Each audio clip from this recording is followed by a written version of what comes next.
I see a similar thing in startups where there was a period of time when everybody was like, all the best startup founders are in their 20s. And it seems like the conventional wisdom for both of those things has shifted as that cohort has aged. And now you see the best poker players are like in their late 30s.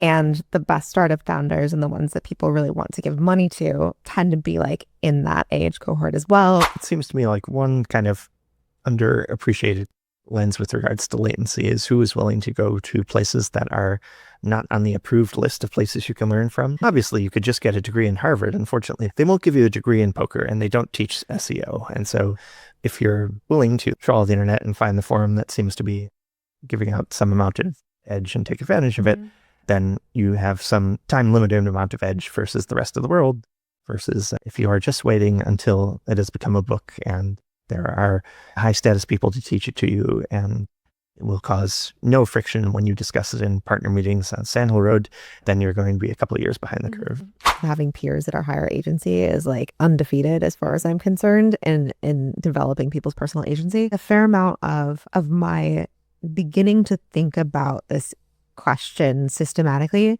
came out of my experience co-founding Alvia, which was a pandemic era vaccine company, with 3 other people. And those people were significantly higher agency than me. And I think there's some sort of like shock to the system that happened from seeing how radically they moved through the world. But one of the things that we did early on in the company was we set a goal of submitting a clinical trial application for our new shelf-stable vaccine within 3 months of when the company was founded. This is a truly insane thing to do, but we did it and it was accepted later. This was driven entirely by the agency and personalities of the 2 co-CEOs at the time, who just simply refused to accept any reason why we weren't going to do it. And seeing how different their mode of operation was from anything that I'd seen before was, again, like a real shock to the system. Hi, hello everybody. My name is Patrick McKenzie, better known as Patio11 on the internet, and I'm here with Cate Hall, who is the CEO of Astera Institute and has a forthcoming book on agency. Thank you for having me on. I'm excited to have this conversation. Thanks very much.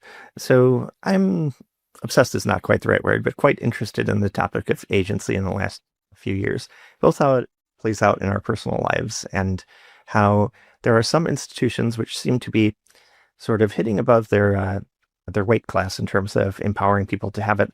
And then there are very many other institutions which seem to do an excellent job of killing it as early and thoroughly as possible in people's lives. And I just would love to hear your thoughts on it as someone who's thought about this specific topic a lot. Yeah, so I think it's an interesting observation. My head immediately goes to selection effects, because if you think about something like poker, it tends to attract agentic people. I don't think poker causes people to be agentic, but it does have that selection effect. On the other hand, you have something like law, which is where I was before poker, that definitely selects for low agency people. It probably also suppresses agency to some extent.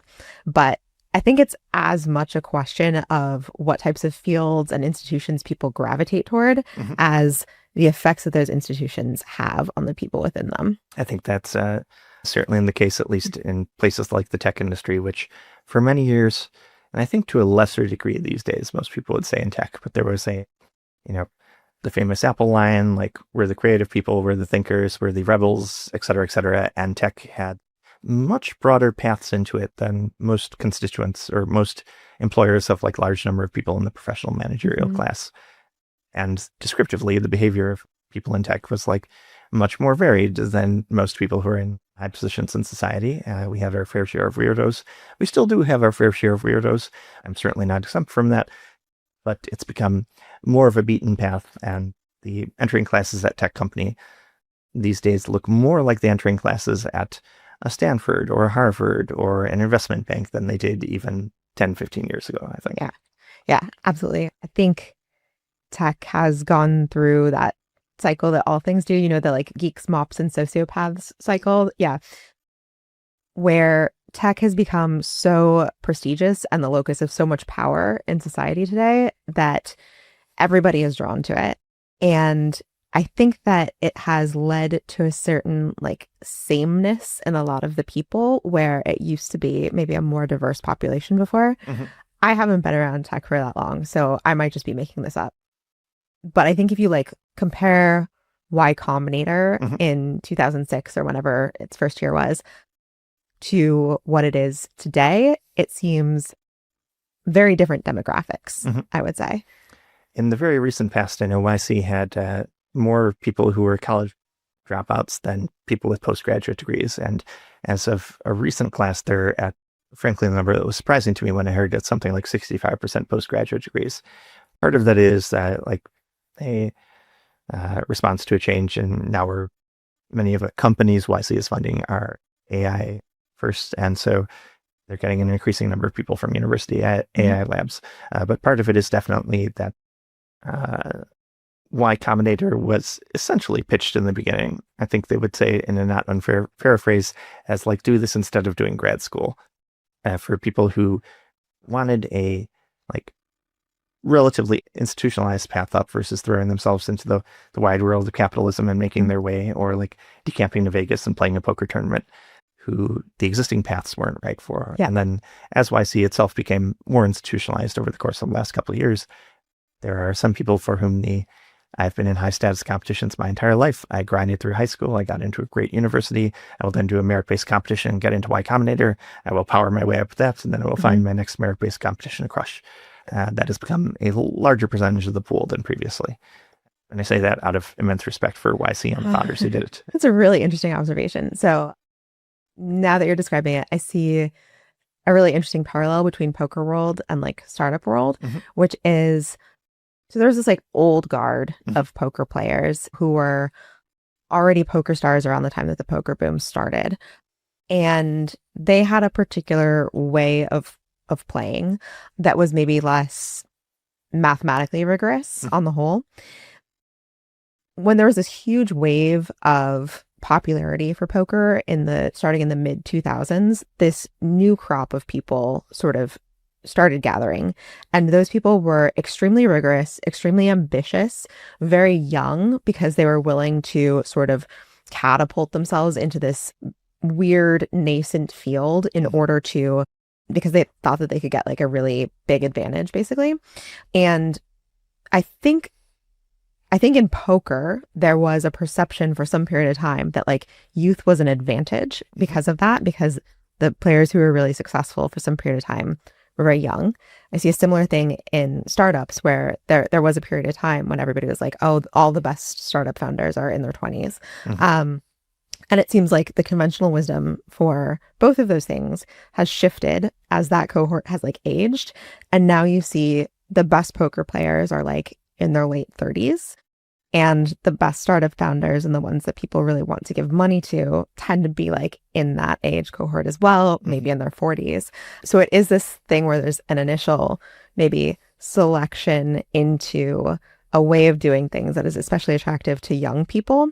And that gets confused for some period of time with like differential ability. Hmm. And we're like starting to see in both cases that that's not really the case. If I can just have a very minor rant, similar in the way that there was an old guard in poker, which might have had great table reading skills, for the benefit of people who don't play poker. And Cate is a professional. I am a amateur who is barely ahead of a 1-2 table in Vegas. The table reading means you are live reading.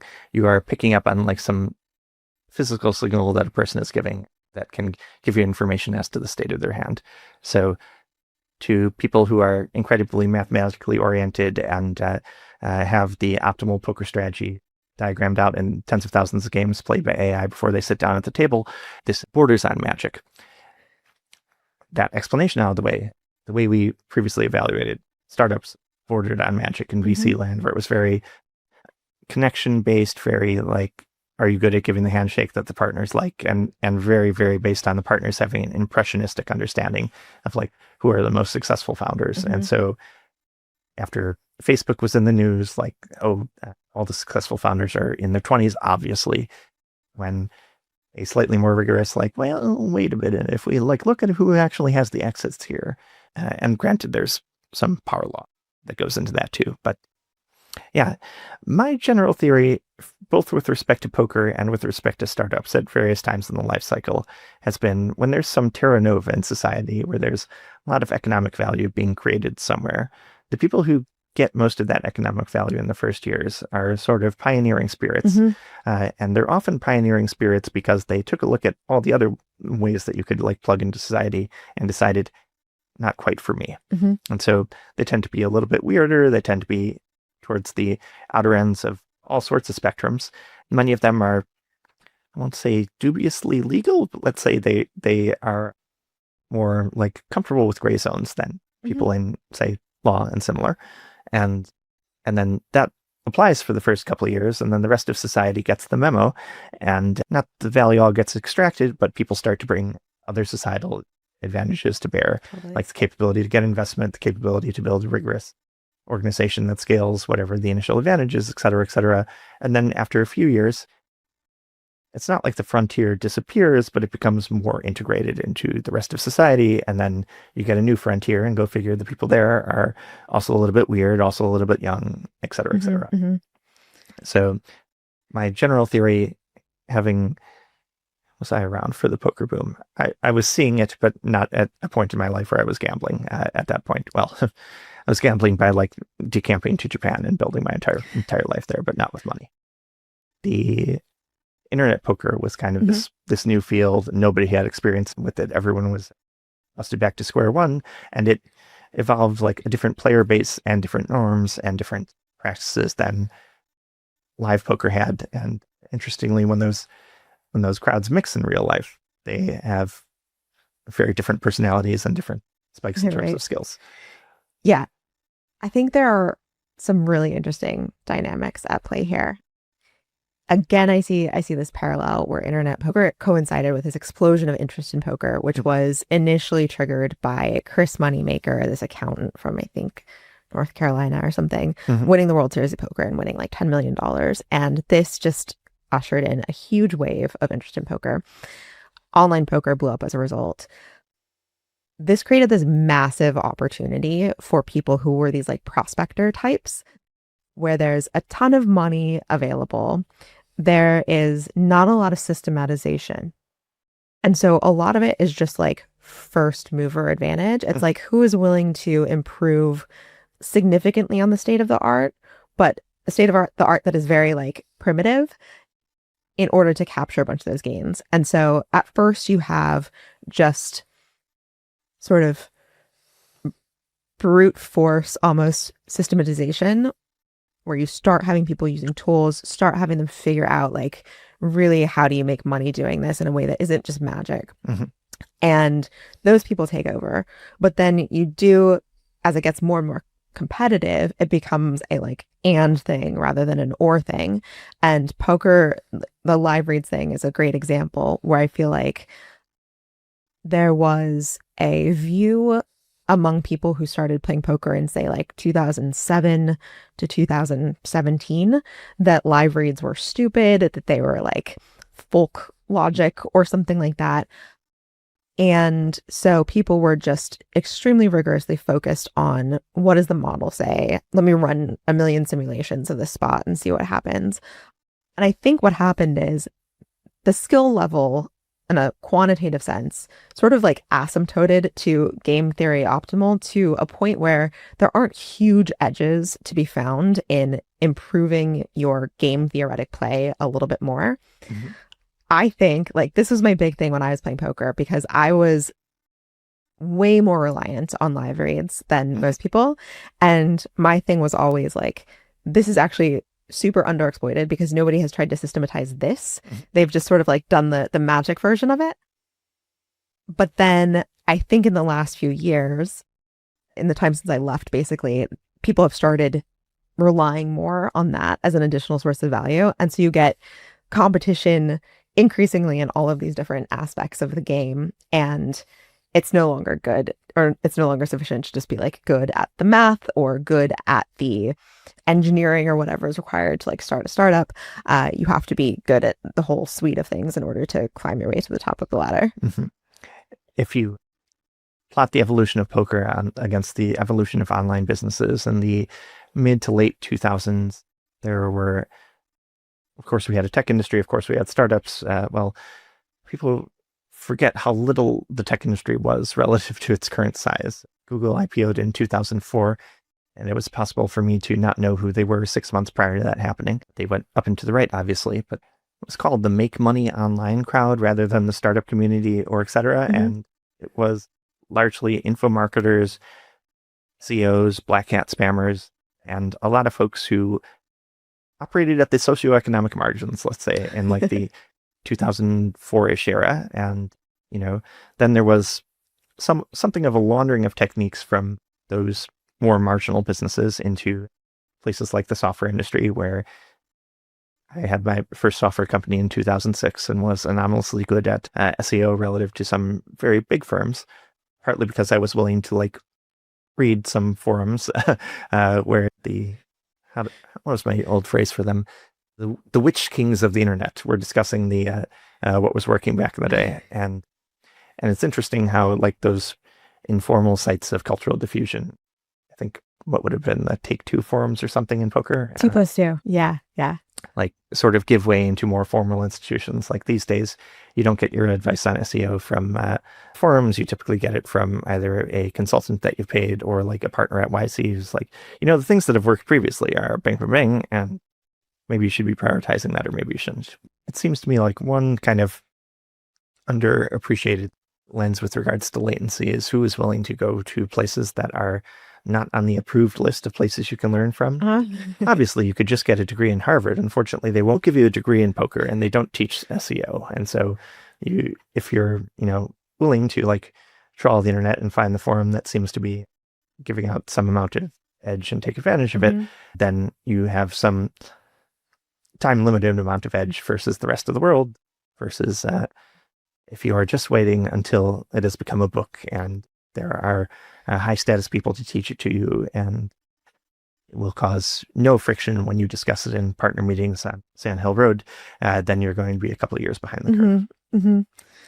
So what are other sort of things that agentic people do that might give them an advantage in the early stages of whatever the new industrial wave is, whether it's startups back in the day or AI now or similar?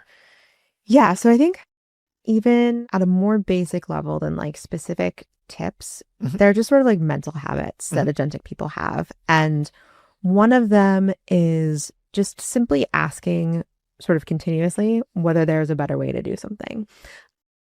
This is actually one of the ways that I sort of first started deliberately developing agency.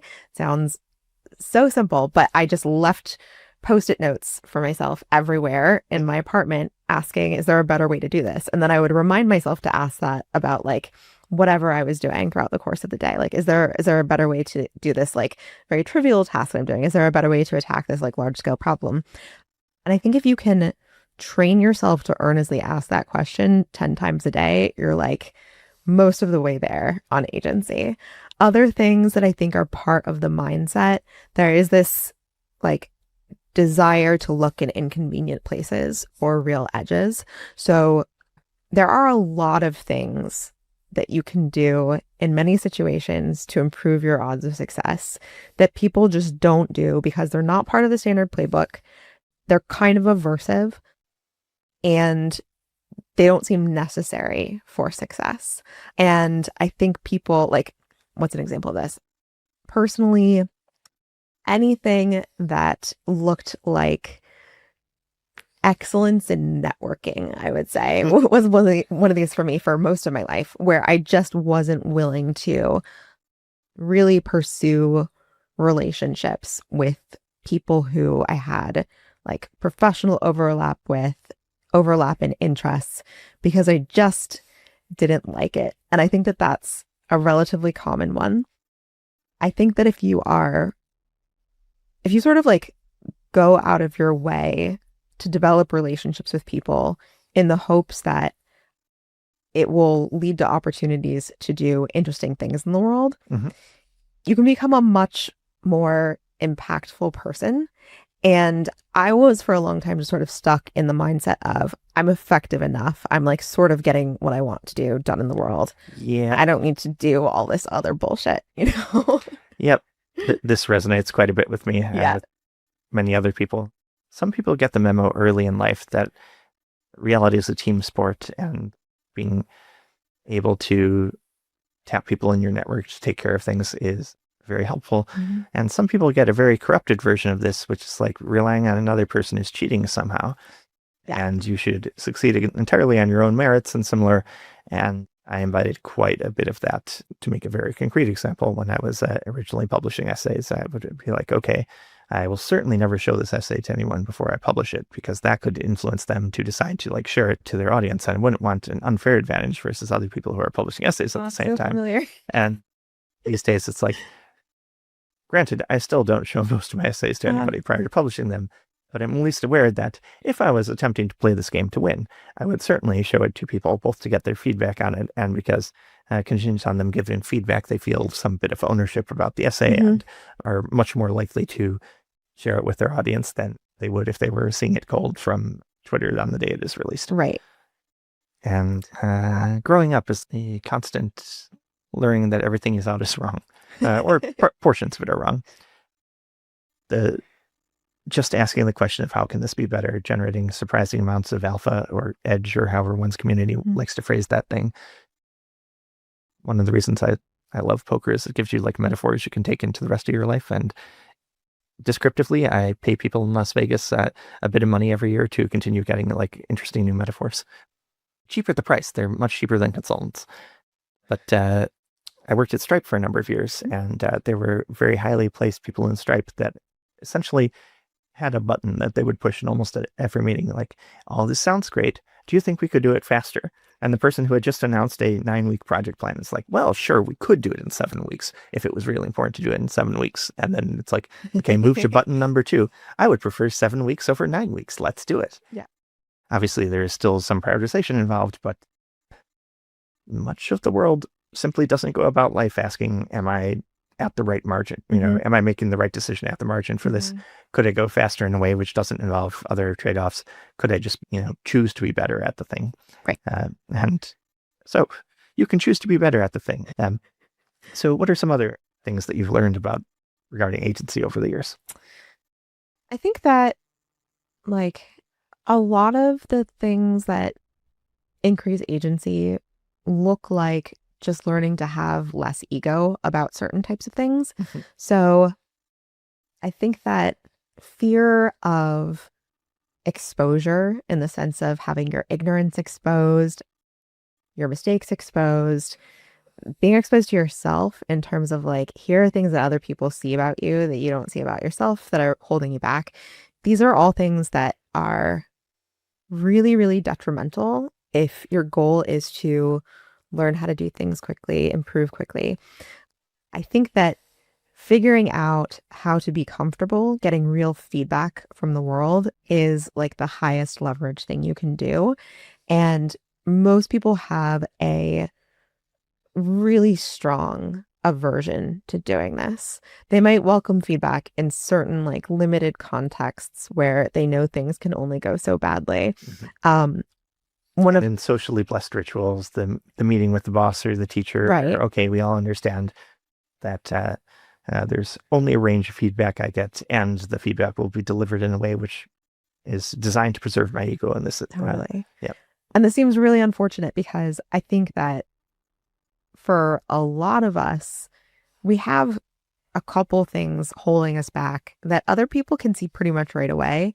And we just don't know about. We're just oblivious to it. Maybe we know on some level, but we might actually just not know at all. And giving people a way to tell you those things in a way that is not like threatening for them is so high leverage for your own improvement on whatever dimension you want to improve on. I'm a huge fan of anonymous tip boxes because of this, but I think that there are a wide variety of ways in which you can sort of invite feedback into your life in helpful ways. I also think that just learning to be comfortable with not already knowing everything is huge. It's probably the number one thing that held me back in life for a very long time was I felt like it was a sign that something was wrong. I probably wouldn't have phrased it this way, but like that there was something wrong with me if I didn't already know something in a given situation. And so I would avoid being exposed as somebody who didn't know the thing that we were talking about, just like kind of nod along in conversation, for instance. And one, this is probably obviously detrimental. Being comfortable just not knowing things and asking questions has compounding effects. I think this is also in a category of things where the effects that certain behaviors or orientations have on people are actually opposite what people think. So things like saying, I don't understand what you just said. People love that. People love to explain it. They love the like honesty that comes with that. Saying, you know what, you were right about that. I was wrong. Like, no better way to authentically get people onto your side and trusting you more.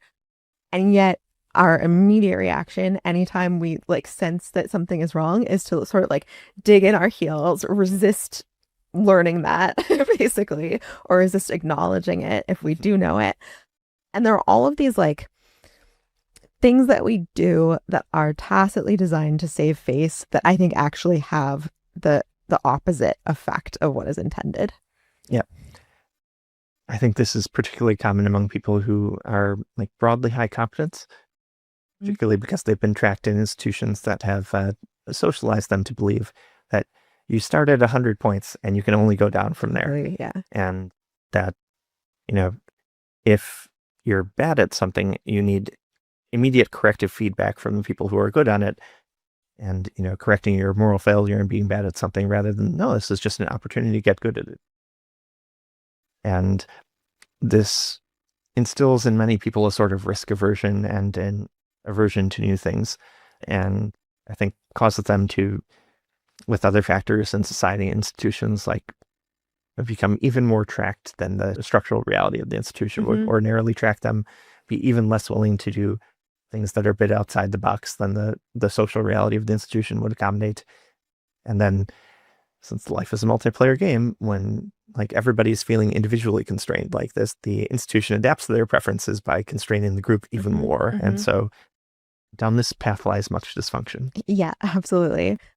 I think that like I got some mileage out of learning about growth mindset as a concept the first time that I did, because it's really apparent once you sit down and think about it, just how much personal improvement you're leaving on the table if you're inflexible in these ways mentally. And it's like, I think it's actually hard to be extraordinary at anything unless you can learn to overcome some of these like perpetual mental tensions that people have.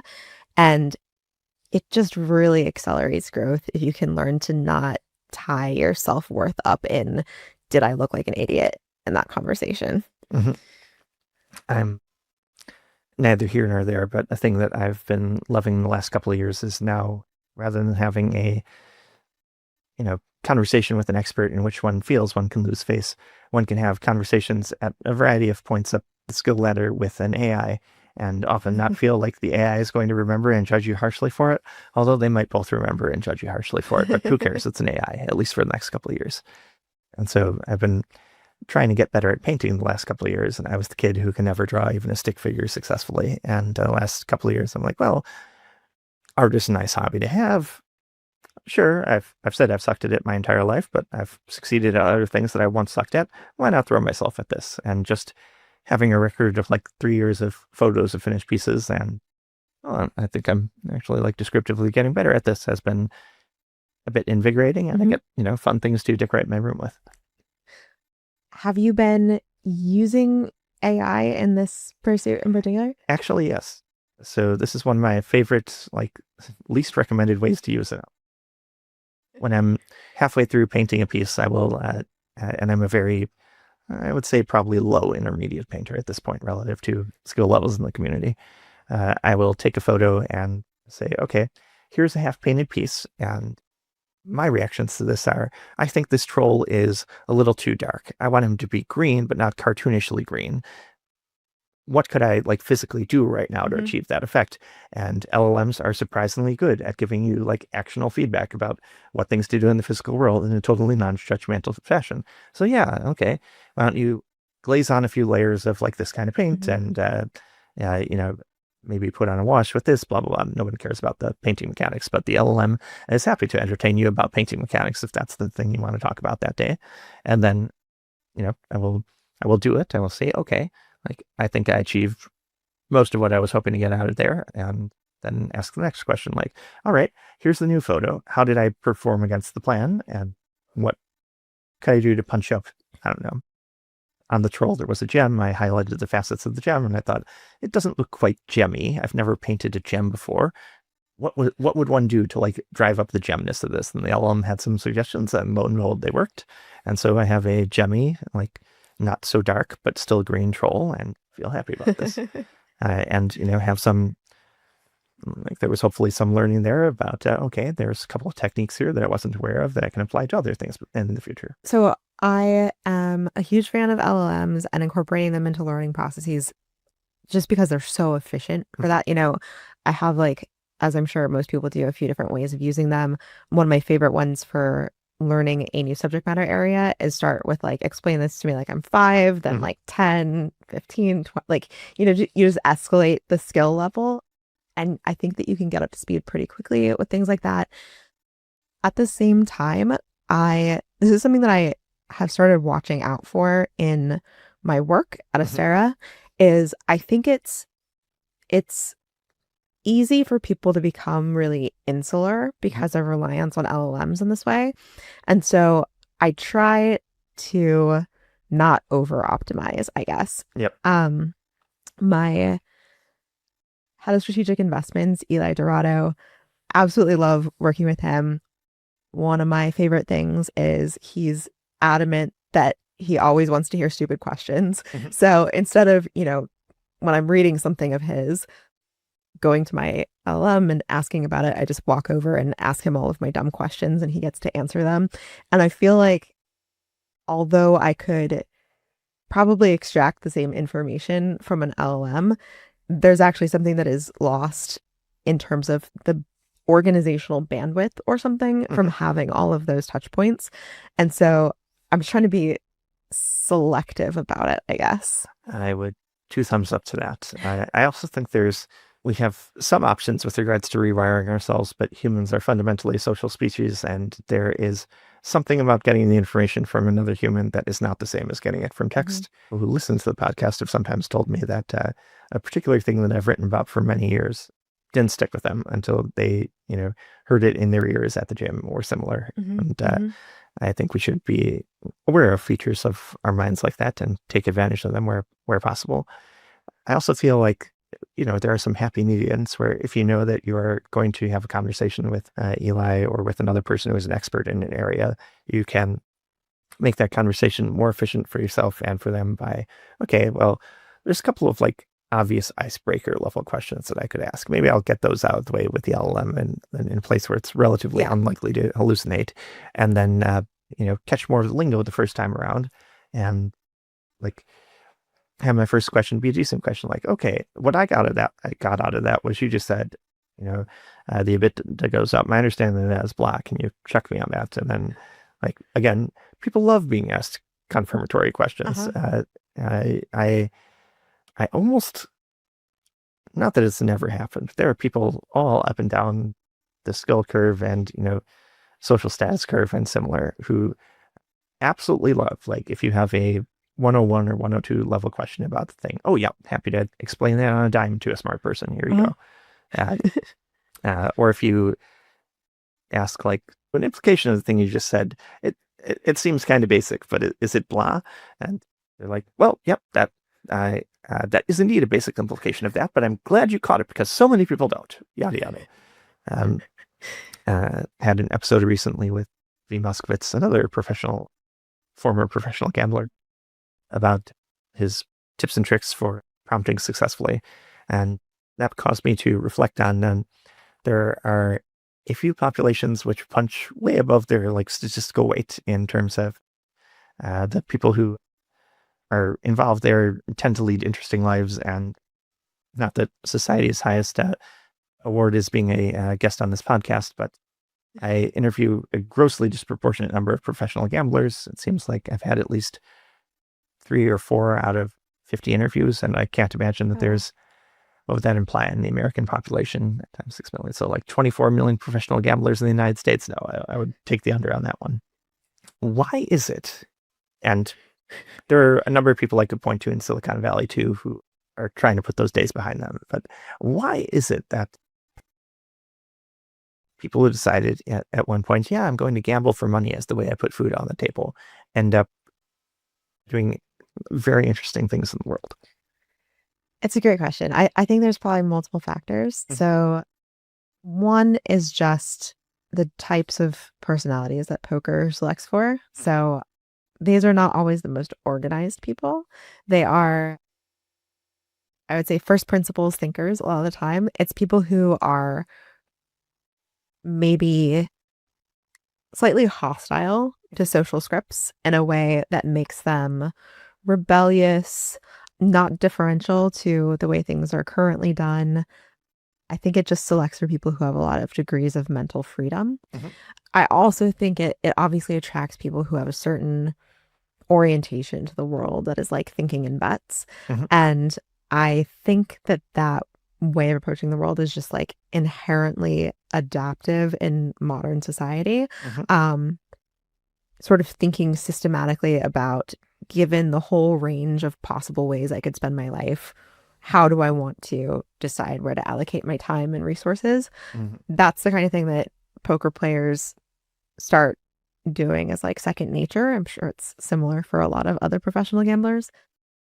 And I think that tends to serve people well once they get out of poker too, because it tends to like cause people to think deeply about the things that they can do that might be most profitable, most impactful. It's kind of like an optimization of effort and translation of that into results. And so I think that like that systematic orientation probably just leads to a lot more outlier successes. Yep. I would also say, and I hope this isn't too controversial, that I think that sort of meta optimization and thinking in bets often causes people to select out of being professional poker players after a while. And something like the notion of, wait, I can see what the distribution of results is in the poker community, and I can see what the distribution of results is outside the poker community, given the variance involved in being in like the top 10 of the World Series of Poker every year, modulos on financial engineering that people do these days to make that lower variance. Used to be, maybe I could like tone down the disagreeableness a little, get a job somewhere in trading or many of the other paths in life that are more amenable than people would think to folks that come out of the community, and then achieve something other than what is ultimately a zero-sum game at the poker table or a negative-sum game, given that there's a rake. Yeah, I think that's right. I think that's right about a lot of the subspecies of poker players. Anyway, there is a certain type of poker player that just loves the gamble, you know, and there's no real substitute that I'm aware of in life for going deep in a poker tournament. And I think it's too much for some people to give up. But lots of people who are a little bit less driven by that, like dopamine. I love dopamine, nothing against dopamine. But able to be a little bit more dispassionate, but who have the other sort of traits of drive and intelligence and being rigorous about the way they think. Yeah, I think that there is probably something to that. Yeah. Sometimes feel the same way at, $50 buy-in tournament, which is objectively economically irrational for me to participate in, which is why I only do $50 tournaments, because if it ever got economically rational, I'd have to like make decisions there. And I'm like, no, don't let the system that would be making that decision be in a position to make that decision for me. No good would come of it based on, my broader values and what I want to accomplish. But again, do quite enjoy the game. Stepping back to the agency topic for a bit. So you have a book coming out. What is the angle you take in the book? It is intended to be a practical guide to Mhm. agency. So the essential framing is I've experienced sort of intense highs and lows in terms of agency in my life. So I have done some really impressive things. Like I've been the top female poker player in the world. I have, run this foundation. I've been a Supreme Court lawyer, all of those things. At the same time, I've also had periods of severe addiction, including a 3-year period of addiction in my 30s that basically like completely crashed my life. And so the frame of the book is like, how does one go from a very low agency state to a high agency state? I think this is a bit of a response to the general attitude I see, which is like agency is an inherent trait. Mhm. It's like, I think it's like, intelligence or as unmalleable as intelligence. I don't think that that's true at all.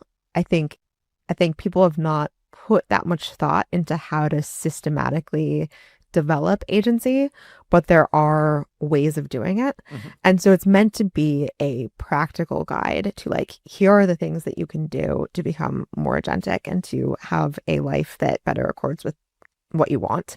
And yeah, it's kind of like a blueprint for increasing agency. Mhm. I would absolutely endorse the agency is not a fixed quantity over Yeah. the course of your life. There's, I can't remember in my personal experience of life a modulo illness or similar, a feeling like I'm 20% smarter than I was yesterday, or 20% broadly more capable. But I've definitely had like several 100% swings in agency on a year-to-year Interesting. basis, and partly it's just deciding to do it. Uh-huh. Uh-huh. Go figure. Partly it's some of what are objectively the like most agentic decisions I've made at like the point in my life I made them were to select into an environment that really anti-rewards agency. Like, oh, okay, be an American in my situation, immigrate for economic purposes to become a Japanese salaryman. Like one of those is like incredibly agentic, not a great decision. But the other of them, like Japanese salarymen, not typically rewarded Right. for, doing things that are several standard deviations away from the median of their Uh-huh. corporation. And then heavily socialized myself into that for a few years and then recovered, I guess. And, open question. I think we spend a lot more effort on a societal level constraining agency than we do on inculcating it, particularly the school system. I loved schools when I was going through them, but oh my, do they want to chop off both ends of the distribution, and they are brutally effective at it. Yeah.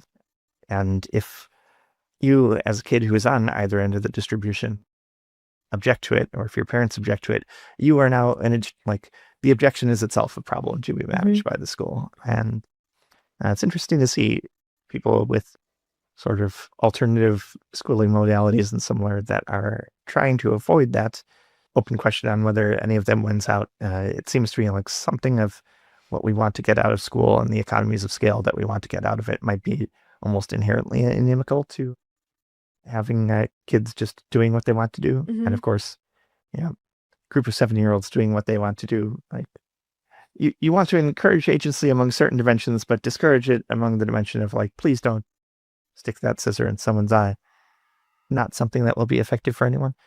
But what are some of those concrete things that people can do to inculcate agency in themselves? So I think even before that, I'm curious because one of the things that is most interesting to me is I think that, as you said, there are these like step changes in agency that people experience. Um, and I'm really interested in the question of like what triggers those changes. I think that I can identify a few things in my life that were like proximate causes of increases in agency, but I would love to hear what your take is on that from the perspective of like, what were the events that sort of like precipitated those agentic decisions for you? Something of it is learning from the environment or peers or similar where there's a person socially close to you for whatever reason that is like far above the mean and where you can recast agency as something that you actually want. I I feel like I grew up in a culture in which like that person is ambitious is inherently a negative moral judgment with Hmm. respect to them, and then got into the tech industry where ambition is broadly much more lauded. And more important than simply being in an industry where it's lauded, being able to see up close the example of like, these people are clearly ambitious in a good way. And like just having the notion of, you don't have to simply walk like the default trajectory given the educational attainment and career position, et cetera, that you have in life, and then project that forward by a few years and get the gold watch at age 60, which that sounds like a joke to younger people. That was a literal thing that was present in American society. And then for some of us who are in the between the time when that was a literal thing and today, it was like not a thing you could realistically expect, but it was at least a life script for you, right? Like find an institution, glam onto it, ride it for the rest of your career. And so meeting those people who were, do we have a word for that? Japanese has a word, yabo. How to explain it? The characteristic of ambition that like you are a wild animal that has a bone to chew and you just chew it. It sounds like one of those wolf memes on Reddit. But so meeting people like that tended to trigger more in me.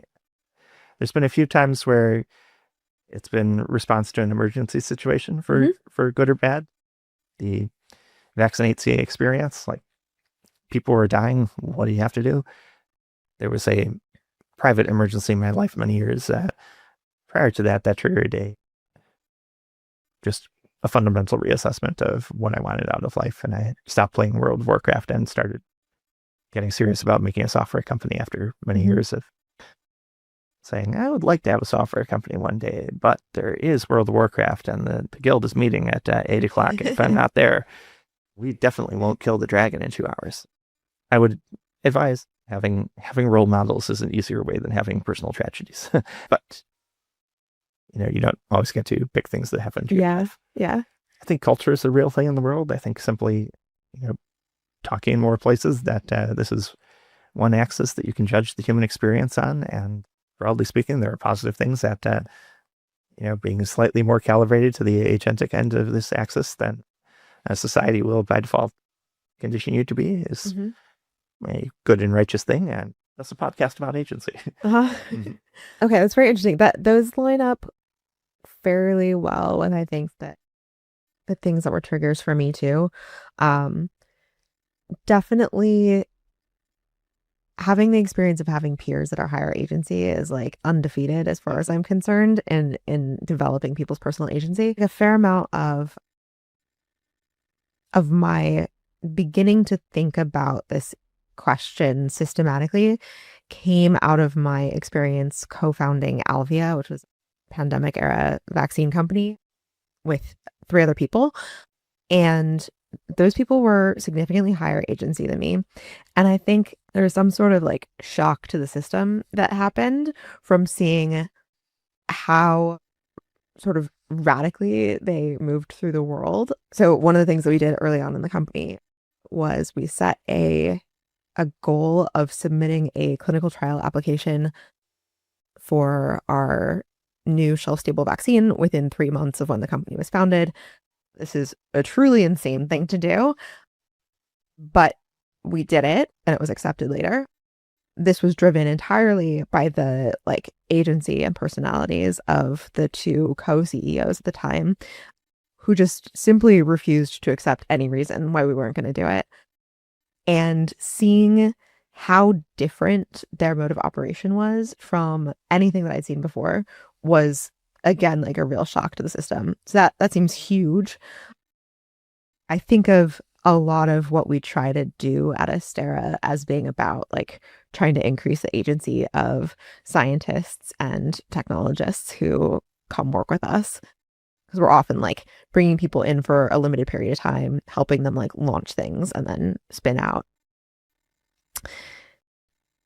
Emergencies are good for this too. I think that my closely related thing is addiction and what I've thought of as the gift of desperation. That's like a common phrase that addicts use. And the idea is just that you, at some point in addiction, become so stuck that you are absolutely desperate for change. And it switches you into this different gear in terms of what you are willing to do to get out of that. And I think that I experienced that with addiction. I think I experienced it honestly to some extent with like bad relationships that have ended or being a lawyer. There are moments where you come to feel so stuck in whatever life you have that it just lights a fire in you. And so like kind of misery can be an adequate nudge. That was definitely part of what was going on a few times in my career. Sometimes people ask me what I was thinking when I wrote a thing about a particular thing. And I'm like, well, there's the surface level of what I was thinking about the topic I was writing about. But the meta level was I have like no way in the day job out of the present circumstance I find myself in. And so if there's going to be any advancement in life, it's going to come from the thing I'm doing outside of the day job. If that is writing right now, then I'm going to write the hell out of it. Yeah. And many of those points resonate with me at various points in my life. I would generally suggest that the truism is you become the average of the 5 people you're closest to, that people should be very deliberate with who they spend the majority of their time. Yeah. That is an excellent way to get their outcomes in all ways, good and ill. So Cate, thanks very much for coming on the program today. Where can people find out more about you on the internet? So I'm at Cate Hall, Cate on Twitter. I also write on Substack at Useful Fictions, which is I write weekly on agency and related topics.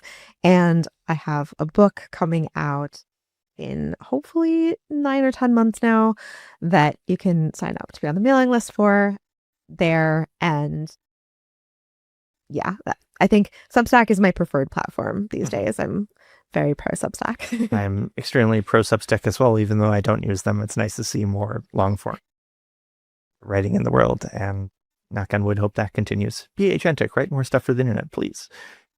All right. Thanks, Cate, for coming on the program today. And for the rest of you, thanks very much. And we'll see you next week on Complex Systems. Thanks for tuning in to this week's episode of Complex Systems. If you have comments, drop me an email or hit me up at Patty11 on Twitter. Ratings and reviews are the lifeblood of new podcasts for SEO reasons, and also because they let me know what you like.